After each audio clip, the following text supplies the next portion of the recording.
அவரை போல் தலைவர் இல்லை அப்படின்றதுனால தான் அவருக்கு மட்டும்தான் பெருந்தலைவர் அப்படின்ற ஒரு பேர் வந்தது. ஸோ இன்னமும் அவரை வந்து மக்கள் தேடுறாங்க அப்படிங்கிறது தான் நிதர்சனமான உண்மை.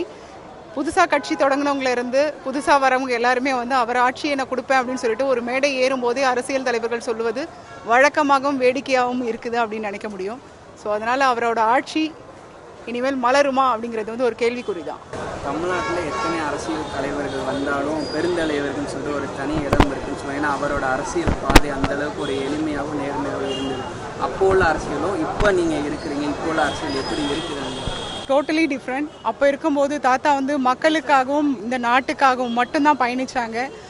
அப்படி இருந்தது பார்த்தா இதே திருமலைப்பிள்ளை ரோட்டில் வந்து பாட்டி பல முறை வந்தாலும் வந்த உடனே ரிட்டன் டிக்கெட் கையில் வச்சுருந்து வீட்டுக்கு ஊருக்கு போன்னு சொல்லி அனுப்புனது பல தடவை நடந்த விஷயம். அதனால் பாட்டி கோச்சிட்டு எங்கள் வீட்டுக்கு ஆச்சப்பா வீட்டுக்கு வருவாங்க, அதாவது அவங்களோட தம்பி வீட்டுக்கு வருவாங்க. ஸோ வந்துட்டு ஒரு பையனை தான் நான் பெற்றிருக்கேன், அவன் கூட நான் வாழ முடியல அப்படின்ற ஒரு வேதனையோடு தான் போயிருக்காங்க. அது மாதிரி இங்கே அரசாங்க பணமாக இருக்கட்டும், எந்த ஒரு பதவியாக இருக்கட்டும், அவங்க என்ன சொல்லி யாரும் வந்து மிஸ்யூஸ் பண்ணிடக்கூடாதுன்றதுல வந்து ரொம்பவே கவனமாகவும் தெளிவாகவும் இருந்தார் தாத்தா. தமிழ்நாடு வந்து நிறைய விஷயங்கள்ல வந்து நம்ம ப்ரிஃபரன்ஸ் கொடுத்துட்டு வரோம், நிறைய துறையில் முன்னேறி இருந்தாங்க. காமராஜரை பொறுத்தவரைக்கு கல்விக்கு வந்து ஒரு பெரிய வித்திட்டவர்னு சொல்லுவாங்க. இப்போ இன்னைக்கு தமிழ்நாட்டிலே கல்விக்கு நிறைய நிதி ஒதுக்குறாங்க. ஸோ கல்விக்கு ஒரு முக்கியத்துவம் கொடுத்து முன்னணியில் இருக்குது. அதை எப்படி? இல்லை, அது வரவேற்க வேண்டிய விஷயம். தாத்தா ஆரம்பித்தது போல் அடுத்தடுத்து வந்த தலைவர்கள் வந்து கல்விக்கு வந்து முக்கியத்துவம் கொடுக்கணும்னு சொல்லிட்டு முன்னால் இருந்த முத்தமிழ் கலைஞர் அவர்கள் வந்து தாத்தாவோட பிறந்த நாளை வந்து கல்வி நாளாக கொண்டாடணும்னு சொல்லிட்டு அவர் தான் அதை முன் வச்சாங்க. ஸோ கல்விக்கு எந்த அளவுக்கு முக்கியத்துவம் கொடுத்தாங்க. இப்போ இந்த அளவுக்கு இந்த ஜென்ரேஷன் எல்லாமே கல்வியை வந்து பலப்படுத்திட்டு இப்போ பல நாடுகளில் வந்து ட்ராவல் பண்ணுறாங்கன்றது வந்து வரவேற்க வேண்டிய விஷயம்தான். இப்போ இருக்க தமிழ்நாடு சிஎம் வந்து அவங்க வந்து அரசு பள்ளிகளுக்கும் சரி பொதுவான விஷயத்துக்கும் வந்து ஃபண்ட் ஒதுக்கி பண்ணுறது வந்து பாராட்டுக்குரியதான். இன்னைக்கு காமராஜர் எல்லாருமே அவருக்கு மரியாதை செலுத்துறாங்க. ஸோ காமராஜரோட எந்த விஷயங்களை இப்போ உள்ள இளைஞர்களாக இருக்கட்டும் அரசியல் தலைவர்கள் ஃபாலோ பண்ண நல்லா இருக்கும்? நம் நாடு அப்படிங்கிறது வந்து நமக்கும் உண்டான ஒரு பொறுப்பு தான்.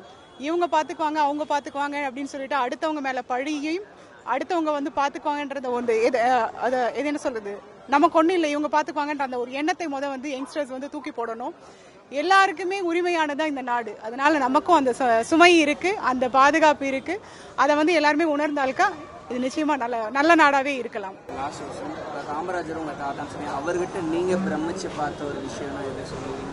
நான் நீங்க நெருங்கி பழகி இருக்கீங்க, நீங்க பிரமிச்ச விஷயம் எதுவும்? இல்ல, சாரி, தாத்தா தவறுனதுக்கு அப்புறம் தான் நான் பிறந்தேன் 5 ஆண்டு காலம் கழித்து. ஆனா எங்க வீட்டில் இருக்கவங்க சொல்லி வளர்ந்தது பார்த்ததுன்னு பார்த்தீங்கன்னா ரொம்பவே வந்து தெளிவா இருப்பாங்க. எளிமை ரொம்ப பிடிக்கும், தாத்தா கிட்ட இருக்க எளிமை பிடிக்கும்.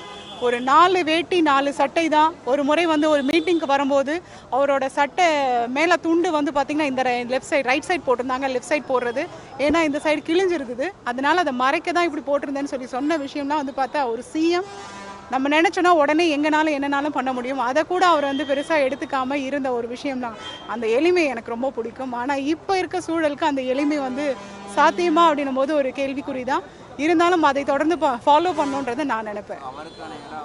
நிச்சயமா அவருக்கு நிகர் வேற எந்த தலைவரும் இனிமேலும் பிறக்க போறதில்லை, இருக்காங்களான்னு சொன்னாலும் கிடையாது.